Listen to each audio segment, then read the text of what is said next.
মহাকাশের এক বিশাল গ্রহ বৃহস্পতি।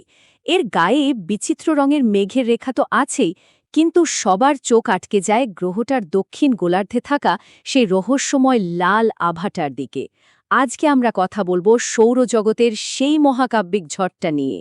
না, এটা কোনো সাধারণ দাগ একেবারেই নয়। সত্যি বলতে এটা আমাদের সৌরজগতের ইতিহাসে রেকর্ড করা সবচেয়ে বড় ঘূর্ণিঝড়।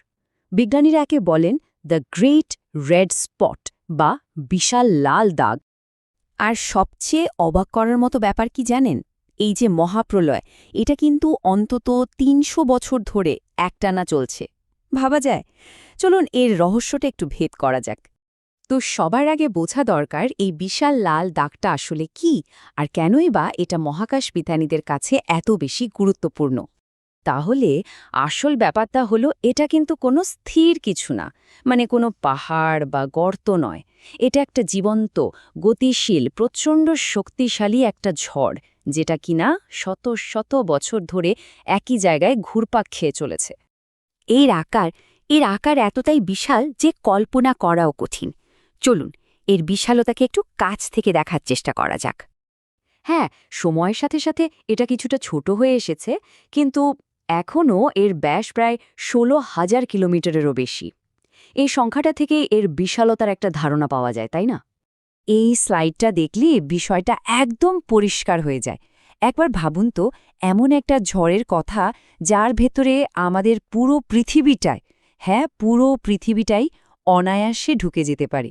অবিশ্বাস্য, তাই না? আর এর শক্তি এখনও এতটুকু কমেনি যা একে মহাকাশের এক বিরাট বিস্ময়ে পরিণত করেছে। এর আকারের কথা তো হলো, কিন্তু এর পাশাপাশি যেটা একে সত্যিই অবিশ্বাস্য করে তুলেছে তা হলো এর স্থায়িত্ব। মানে এটা কত দিন ধরে চলছে। দেখুন, আমাদের পৃথিবীতে সবচেয়ে শক্তিশালী ঝড়গুলো, মানে হারিকেন বা সাইক্লোন, সেগুলো তো কয়েকদিন বা খুব বেশি হলে কয়েক সপ্তাহ টিকে থাকে। কিন্তু বৃহস্পতির এই ঝড়, এটা শত শত বছর ধরে একইভাবে বয়ে চলেছে। ইতিহাস ঘাটলে দেখা যায় সেই ১৬৬৫ সালে জ্যোতির্বিজ্ঞানী ক্যাসিনি প্রথমবার এটা লক্ষ্য করেন, আর তখন থেকে এই ঝড়টা নিজের গতিতে চলছেই, আর আজও এত বছর পরেও এর তাণ্ডব একটুও থামেনি। আর শুধু যে লম্বা সময় ধরে চলছে তাই নয়, এর শক্তিও কিন্তু অকল্পনীয়। এই ঝড়ের কেন্দ্রে বাতাসের গতিবেগ ঘণ্টায় প্রায় ৬৫০ কিলোমিটার পর্যন্ত পৌঁছাতে পারে। ভাবা যায়? তো এতক্ষণ যা শুনলাম, তারপর সবচেয়ে বড় প্রশ্নটা মাথায় আসে, তাই না? যে কিভাবে একটা ঝড় এত দীর্ঘ সময় ধরে টিকে থাকতে পারে? এর পেছনের রহস্যটা আসলে কি? বিজ্ঞানীরা ঠিক এই কারণটাই খুঁজে বের করার চেষ্টা করে যাচ্ছেন। মানে এর ইঞ্জিনটা কি? এই যে এত শক্তি, এর জ্বালানিটা আসছে কোথা থেকে? আসলে এর দুটো প্রধান কারণ আছে বলে মনে করা হয়। প্রথমটা হলো, বৃহস্পতি তো একটা গ্যাসের তৈরি গ্রহ। মানে পৃথিবীর মতো এর কোনো শক্ত মাটি বা পাহাড় পর্বত নেই, যেটা ঘর্ষণের মাধ্যমে ঝড়ের গতিকে বাধা দেবে বা থামিয়ে দেবে। আর দ্বিতীয় কারণটা আরও ইন্টারেস্টিং। গ্রহের অনেক গভীর থেকে যে প্রচণ্ড তাপ উঠে আসে, সেই তাপ আর তীব্র বায়ুপ্রবাহই একে নিচ থেকে ক্রমাগত শক্তি জুগিয়ে যাচ্ছে। তবে হ্যাঁ, বিজ্ঞানীরা যে সবকিছুই জেনে গেছেন তা কিন্তু নয়।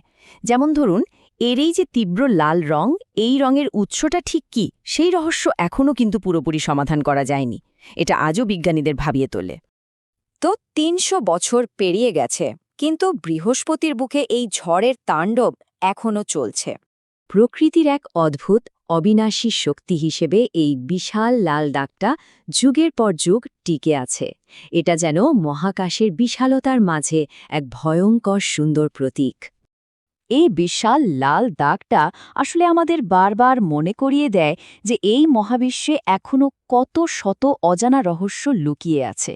প্রশ্নটা হলো, এরপর আর কি কি বিস্ময় আমাদের সবার জন্য অপেক্ষা করছে।